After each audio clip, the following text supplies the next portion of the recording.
let me do some intros here. First off, we have Leanne Cordova. Woo!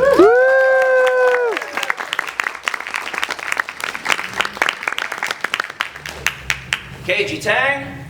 Woo! Tamur Hussein. Woo! And last but not least, Rosalie Chang. Yeah, Rosalie. Woo! And if you would, we'll just go right down the row. Reintroduce yourselves. Tell us what you do, what your involvement in your own art, and you know, just a quick little summary of like your love of anime. Start with Leanne. Hello, my name is Leanne Cordova, also known as Flying Frog. I work on the webtoon Stray Light Tiger as an author and also the artist. And in terms of anime, I've loved anime since I was 2 or 3, and it's really nice to meet all of you and being here.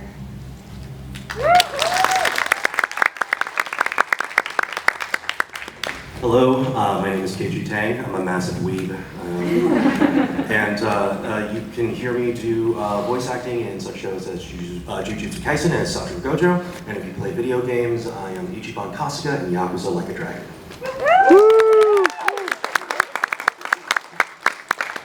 Hey, my name is Tamur Hussein. I am not as talented as anyone else on this panel. No negative talk. Guy Farm, and I work at Kind of Funny, and I Twitch stream. I also have a podcast called Jeff's Bizarre Adventure, which we talk to the non-anime viewer through JoJo's Bizarre Adventure. He's a changed and damaged man. Woo! Yeah, let's go. Woo! I'm Rosalie Chang. I voice Mei Lee in Turning Red. And I would say I was into anime when I was a little girl, like in elementary school, but didn't realize it was anime until recently, like a few years ago, I started really getting into anime. And like Kaiji, I'm a huge fan as well. Woo! Yeah! I'm Sean Gann.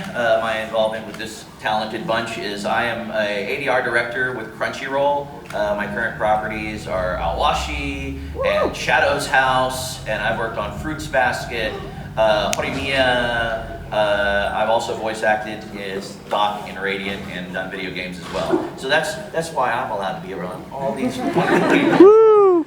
As we go through this, icebreaker, I should have done that right off the bat. Look, you can see that some of the artwork for Leanne's work at Stray Light Tiger. The front is her icon, her label for the artwork. You can find her on Instagram and Twitter, right? Mm-hmm.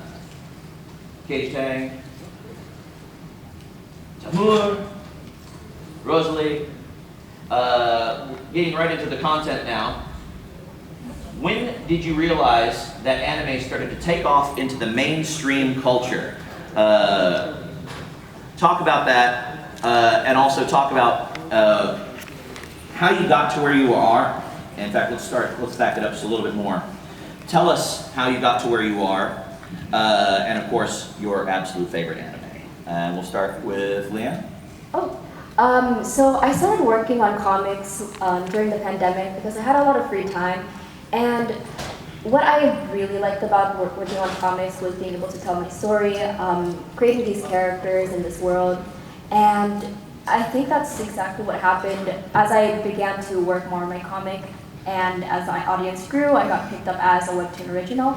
And what was the second question? What's your favorite anime? Oh, my favorite anime, it's not really recent, but my favorite anime is Devilman Crybaby. I really love that because of the twists and turns that it takes, and it reinvigorates a really old series that I used to watch as well. And I also really love their director because they created Azakin, which was like my top inspirational anime.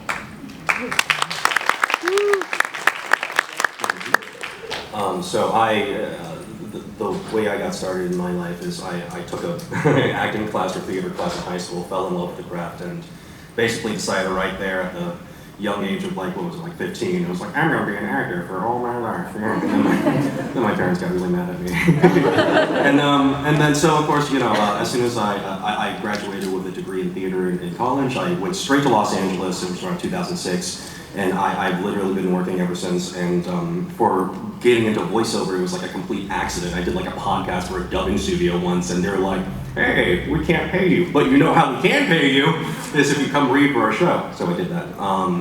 And it's just sort of snowballed ever since. And my favorite anime of all time, I mean, this is an oldie, but like the Slayer series, Slayer's Next, Slayer's Try. It's just one of the funniest, most well-written, well-crafted shows ever, and it still holds up, and the opening is still a banger. So, yeah, Slayers, for sure, for me.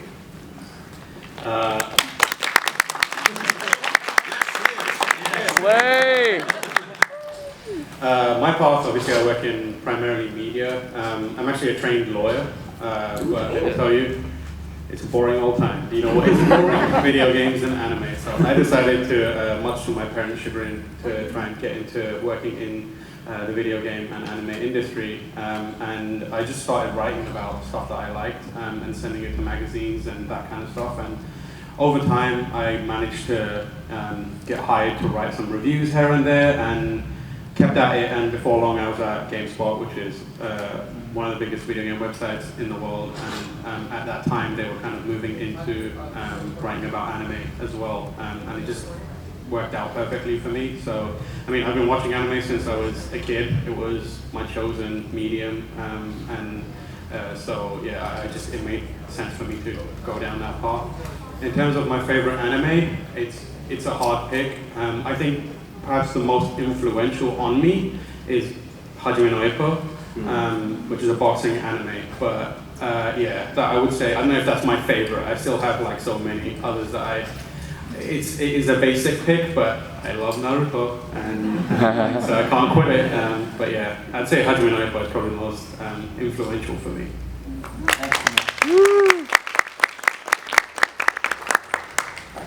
So I started acting in general when I was 9 years old, and because I just wanted to be on TV, and my parents were like, oh, just send her to the class and see what happens. Then eventually we decided to go to Los Angeles for a pilot season and episodic season, and then when I was 12 years old, actually right on my birthday, my mom took me to a voiceover class, and just to try it out, and I'm like, okay, I like this. 6 months later, I get the audition for Turning Red, and I booked it, but here's the thing, it was just for a temporary voice. So it wasn't officially my role yet. They just were figuring out the plot, the design, and all that. But I just did that for 2 years, and then I eventually booked it officially. And then another 2 years, it released. And now I'm just sort of doing a lot of other stuff, and it's definitely brought me a lot of more opportunities than before. And I would say my favorite anime, I can't just say one. First one, Cowboy Bebop. Woo! Woo! And then Kaguya-sama Love is War. Yeah! Woo! I actually cosplayed as Ishigami yesterday. No one noticed. Dang! What? And then let me think. Perfect Blue. Yeah! Woo! That movie traumatized me, but I still love it, so it's like a weird toxic relationship. Culture. Well, it's interesting, everybody's got like their own journey, of course, and it's a very mixed bag, and everyone has a different way of getting here. I was born and raised in the Philippines. I ended up graduating in Korea. To me, anime was just cartoons that I grew up with and really enjoyed. And I ended up coming to Texas because my family ended up having residency here, and that put me in contact with Funimation at the time, and now Crunchyroll. I met with Caitlin Glass, who's voice of Winry and has done Oron High School Host Club, and like just a major player in the industry, and got me involved in all this. And my favorite is the same as Rosalie's. I love Cowboy Bebop, just for the music alone. Like, and it's something that's just resonated with me, my entire life, and I will continue to come revisit it. So thank you everybody for sharing that. Jumping into the rise of anime. We're going to ask these questions, but also just a reminder, you have a link that you can submit your own questions for the Q&A as well, and if there's time we'll curate that and have those come up at the end. when did you realize that anime started to take off into the mainstream culture? Just off the top for myself, I really kind of realized it when I was watching Dragon Ball Z kind of bring Funimation to life. I realized the power that anime had at that point, and that's just something that this group, Funimation, and all the properties that we bring into, it just amazes me every day that we're able to do what we do, and like how many people love what we're up to. So thank you for that. Anybody else want to field that? Yeah, I think for me, I come from a UK, specifically London more perspective, but I think it can be extrapolated out into most of the world. For me, I think the big moment was when it intersected with a bunch of other kind of forms of nerdy kind of pastimes, and that was, for me, the biggest one of that was Pokemon.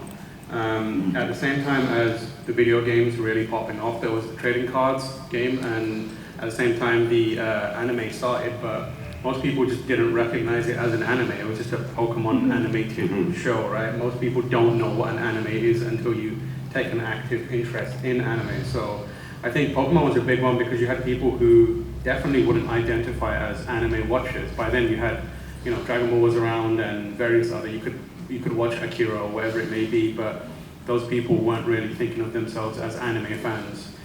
They were just consuming a cartoon.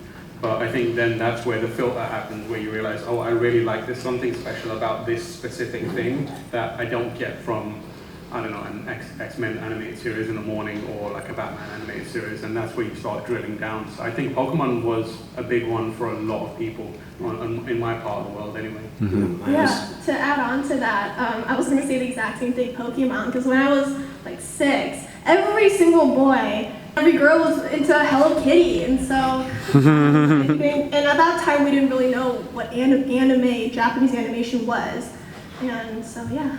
Yeah, it was really interesting watching the growth of anime here in America towards the beginning because, you know, we had the original big three, right? We had the Dragon Ball, Sailor Moon, and Pokemon, right? And during that kind of era, we were still transitioning into like, this is not just a cartoon, this is an anime. And by the time the Bleach Naruto era came around, it was in full swing. I think that era is when we as a collective consciousness was like, oh, anime, it's great, you know, like we should have more, you know. So yeah, I think Pokemon, Dragon Ball, and Sailor Moon really, at least in America, set the groundwork for what it has become today, in my opinion. For me, I believe that during the pandemic, I believe that a lot of the anime actually blew off, especially during when everyone was like at home. So during the Netflix time, everyone had to watch anime because there was more time, so people were able to explore more options. And because of that, what I've realized is that in my own hometown, a lot of anime in my school, they didn't really particularly like anime. It was more of like a niche subgroup. But after the pandemic and when more people started to come around and go outside and go to the market, I'd see people wearing anime merchandise just like in the regular grocery store. And one time I was with my friends and I was like, wow, this girl has a Genshin Impact character on her hoodie and she's like 6. So I really think that though the longevity has been increasing, it really blew off during the pandemic. Thank you, everybody. It's nice that Lan mentioned the pandemic and everyone connecting, and I think even as artists during the pandemic, we've managed to connect even more through remote recording. It has also connected the rest of the world more, so localization and culture and what these specific tropes and jokes and things that were either super centric to Japan or some other Asian country, suddenly we're all connecting and figuring these things out together and relating to each other more. So anime became this much more accessible product, and it spoke a language very simply, and the artwork is very beautiful. So thank you, everybody. What kind of Asian-led stories would you like to see that you haven't seen so far? It's not lost on us that we've seen the rise of Asian representation, Crazy Rich Asians, Fresh Off the Boat, All American Girl, Turning Red, Ms. Marvel, Shang-Chi. I mean, it's everywhere and it's becoming more prevalent. So what more can we do? What more stories would you like to be told? I personally am a teenager, so I am a big rom-com person, and what I haven't seen is a rom-com of an Asian falling in love with another Asian for teenagers. I mean, like, I feel like now every Asian lead is falling in love with someone who isn't Asian, but I just want to see that sort of dynamic of two Asian families with like two teenagers falling in love. Just anything but the Bruce Lee trope. Anything. I have this secret wish, and I don't know if it's ever going to happen. But I'm Chinese. I was born in Shanghai, and over there, when you go out for big meals as a family or with with friends, we have something that we kind of call the Chinese dinner game, right? No one outside of China knows what it is. But if you sit at a big table with friends and family, there is a mini culture you have to adhere to very closely at the table, and that is, if someone next to you, if their plate gets down to a certain amount, you have to put more food there. You have to put more food there. You have to constantly be on the lookout for the people sitting next to you, and you yourself have to realize that if you eat too much off your plate, someone's going to put something on your plate, right? But here's the thing. You can't just keep abusing that privilege, right? If you keep eating too much, people at the table are going to be like, oh, it's okay. Yeah. There's so many, and I'm not even scratching the surface of how deep and layered this Chinese dinner game is. I'll just show this. Really dramatic, like really close angles of sweat drops. Like, I'm about to lose face. You know, It sounds like you described Queen's Gambit. Exactly. I would love to see that. And then they fight for the bill. Yeah, I think from my perspective, as a South Asian, there's little to no representation of people from my part of the world, or even from a religious perspective, like I'm a Muslim, so there's never any Islamic or Muslim representation. I think what happens is when we are used, we are kind of, the things that makes it easy to identify us are taken away, and then we're put in as characters that look vaguely exotic in anime or in manga. So off the top of my head, I can't think of a character. Maybe at most there's a Fate series with a character called Iskander, and he is of Turkish descent. But like, you look at him and he doesn't look anything like you would imagine. So I think that the main thing for anime I would love to see is a little more authenticity. I think that goes across the board, whether you're pulling from Japanese culture or Korean culture, Chinese culture. There's a kind of, especially for like Japanese made anime, if they pull from Chinese culture, they kind of, I guess you can speak to this better, but like, they take off the elements that make it easily identifiable as Chinese culture to make it kind of homogenized with a Japanese story. So the best example of that is, no matter what anime you watch, chances are if a foreign character comes along, they will say something in a weird accent for a while. Like, let's say a Pakistani character will use your local, like an Apu voice for a line, and then they'll quickly switch to Japanese. And you're like, what's going on here? Like, are you from Pakistan, or are you like some sort of weird hybrid? And that's the kind of example of, a culture being moved from one environment to another environment, but not keeping its authenticity. So from my perspective, I would love to see South Asians and Muslims or Arabs be included in anime in any capacity. But I would especially love to see them included in a way where people who are from those backgrounds can actually point them out and be like, that's something I can relate to and identify, because that's something that I think we all struggle with. And it's something that I think that anime especially is uniquely positioned to kind of leverage and make advancements on. Yeah, I agree with you, Timur. For me, I also believe that there's a lack of Philippine representation in anime. And what I'd really like to see is something relating to the Philippine culture, or even Southeast mythos, because so much of it was taken away because of just every part of the history. So if possible, if there was some anime that kind of represented the Southeast Asian culture, or something related to their history, or even their mythos, because there's so much about it, it would honestly be, I think it'd be really interesting to personally, like, to go on from. My culture, it's not unique, but it is something that's very rare. We're like double colonialists, like colonized as far as the Spaniards, and then the Americans coming in behind that. Thank you for that. Jumping into the next bit here. Just a precursor to this, I'll just use this one statistic. 43% of Asian Americans polled talk about sometimes being the only voice in the room being represented when it comes to business, art, anything like that. And as an example, the Academy Awards, for instance, have had 3,140 awards, and only 12 of them have gone to people of Asian descent, which is still 0.3% of what we've got going on. So where and how can we show up to keep positive momentum and representation going forward? Locally in Dallas, I run several theater companies. The one that's most notable to this is a group called Altered Shakespeare, and our mission is literally to provide access to Shakespeare either in a simplified way of approach and training to our local communities, Asian, Black, Latin communities.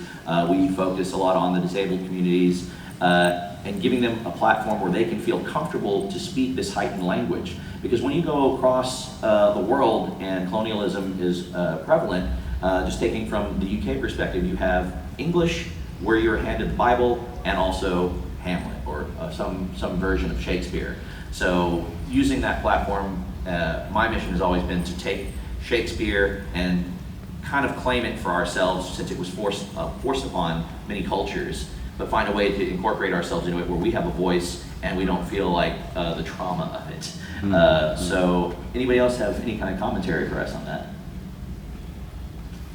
I would say as viewers, we're all, I mean, everyone here loves anime, and as viewers, we should support other AAPI creators. I mean, you can have a million AAPI creators, but no one watches it. Then it's like, what's the point? Right. And then, but if we just watch and support it, the good ones, of course, but if we just keep on supporting them, then we can definitely see a change.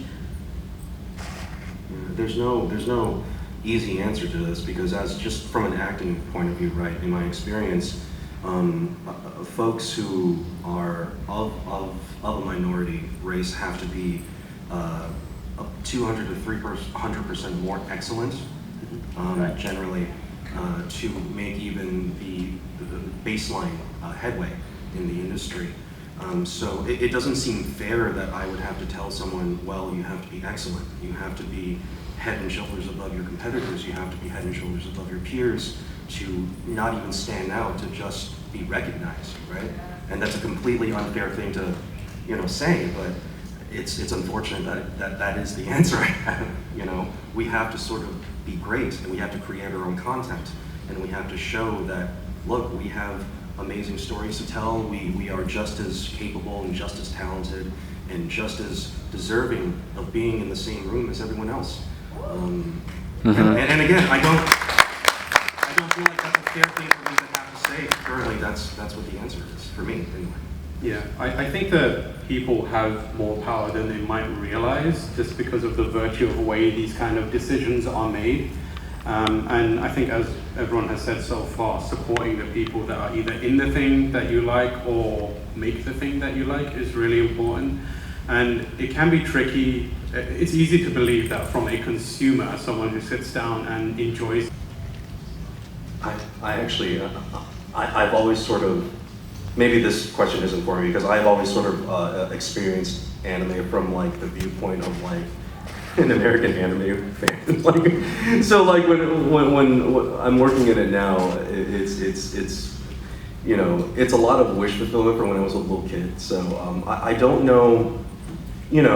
I had that experience growing up of experiencing anime with my friends, and it was a huge like multicultural thing that we all got to do. It didn't matter, what you looked like, where you came from, how much money your family made. We all sort of got together and watched anime.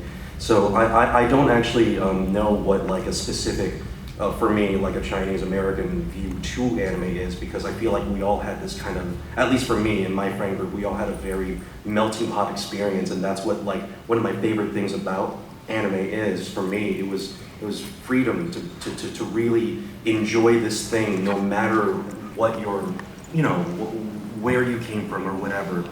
So for me, I guess that's my experience. from my perspective, anime has always been a freeing force, and that's part of the reason why I enjoy it so much. Yeah, 100% to kind of like piggyback off that. I think for a lot of people, what I'm about to say might sound like I'm villainizing white people. I'm not villainizing white people. What I'm saying is, as someone who grew up in the UK, most of the things that I saw on TV were exclusionary. I saw little to no of myself and my friends, not just brown people, South Asian people, but black, Asian, wherever they came from. I would turn on the TV and we'd never be there unless we were either in trouble or used as the butt of a joke for some element of it. And the interesting thing about anime is exactly what Kaiti said, like, at the exclusion of being pushed away from that, anime is the most welcoming medium I found.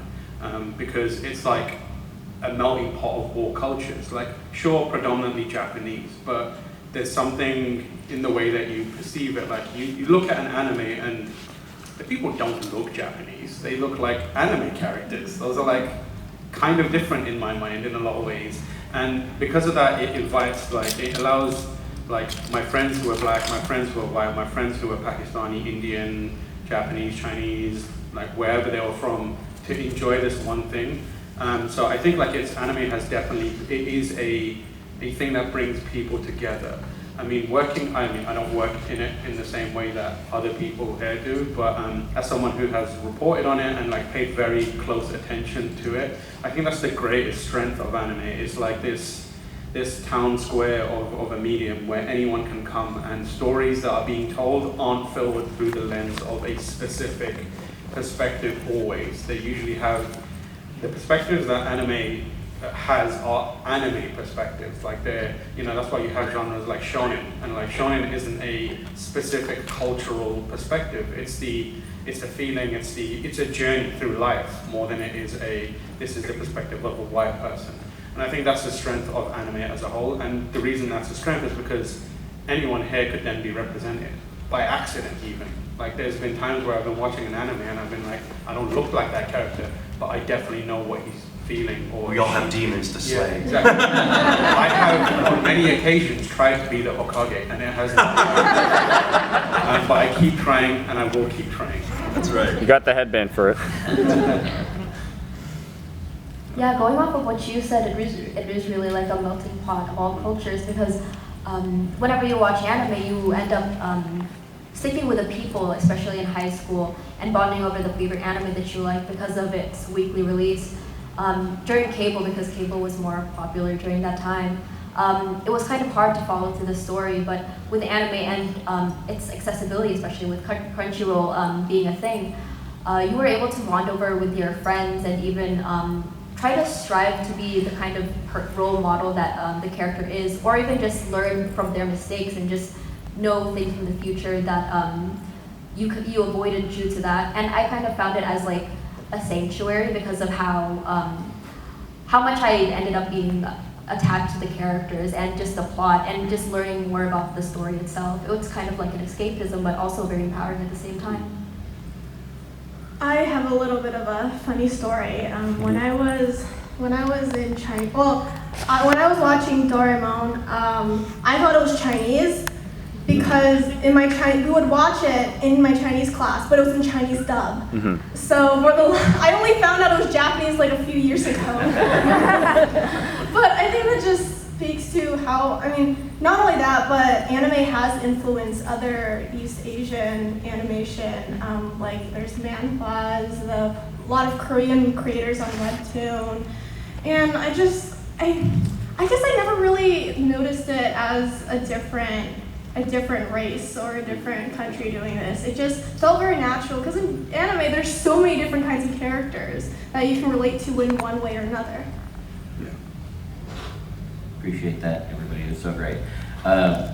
Going through all that, my experience with it has mainly been from a mixed race perspective, and it's something that could take an entire other panel about me relating to my culture in the Philippines, and also mixing that in with my white culture, because my father is white, and whether or not I am Filipino enough or American enough to be a part of it. And anime has this language and has these heightened feelings and situations that everyone can relate to. And it's something that I was able to grasp onto as well and continue to enjoy in my professional career as well. And it moves me no matter how many times I see it. So I'm grateful to be able to share it with all of you. This kind of connects into it, but I'm gonna jump ahead just a little bit here. Asian American Pacific Islander hate, how to help influence the community. If you are comfortable, I just wanna get a kind of show of hands. Have you or somebody you know encountered negative experiences because of stereotypes around AAPI? And of course, everyone up here as well. It's something that we struggle with, just from my own perspective, I lived overseas my entire life. And coming into America and trying to experience college and existing in Texas, which has its own problems right now. You know, I never had interactions with law enforcement. The fact that I don't look Filipino has really affected my relationship being in Texas. So anime is an interesting escape because everyone always confuses me for Latin or for Native American and treats me as such.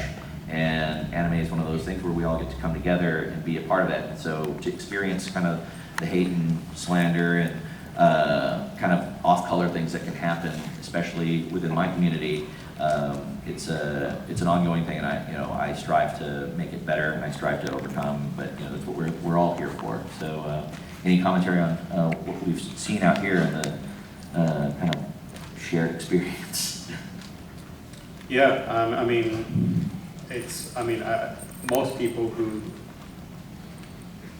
go through something like that, it changes their lives or it changes them in a way. And I found that, I have spent, my name is Tamur Hussain, and let me tell you, I've spent a lot of time telling people I'm not related to Saddam Hussein, which is not a good time. Or Barack Hussein Obama, like, doesn't make any sense, but people were like, oh, are you related? No, I'm not related to him. But like, the thing about anime is, it kind of, you spend a lot of time telling people who you aren't, and anime is one of those places to go where you want to learn who you are.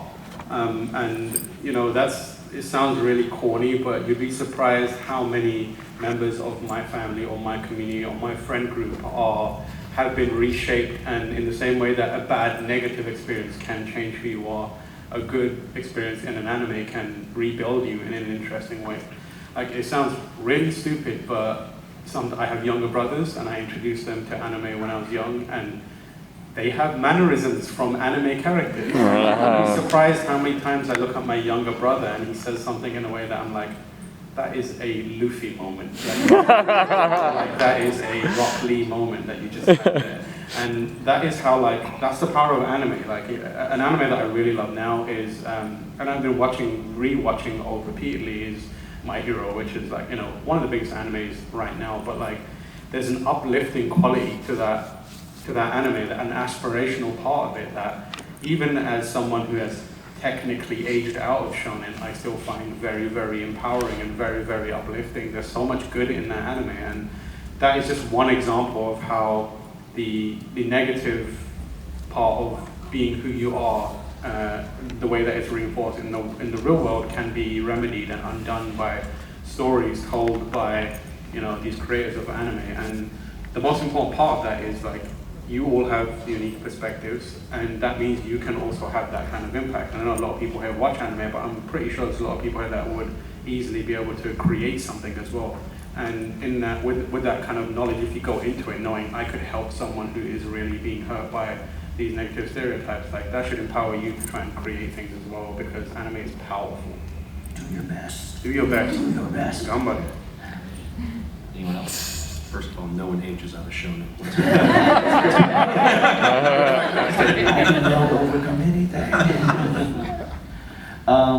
Thank you.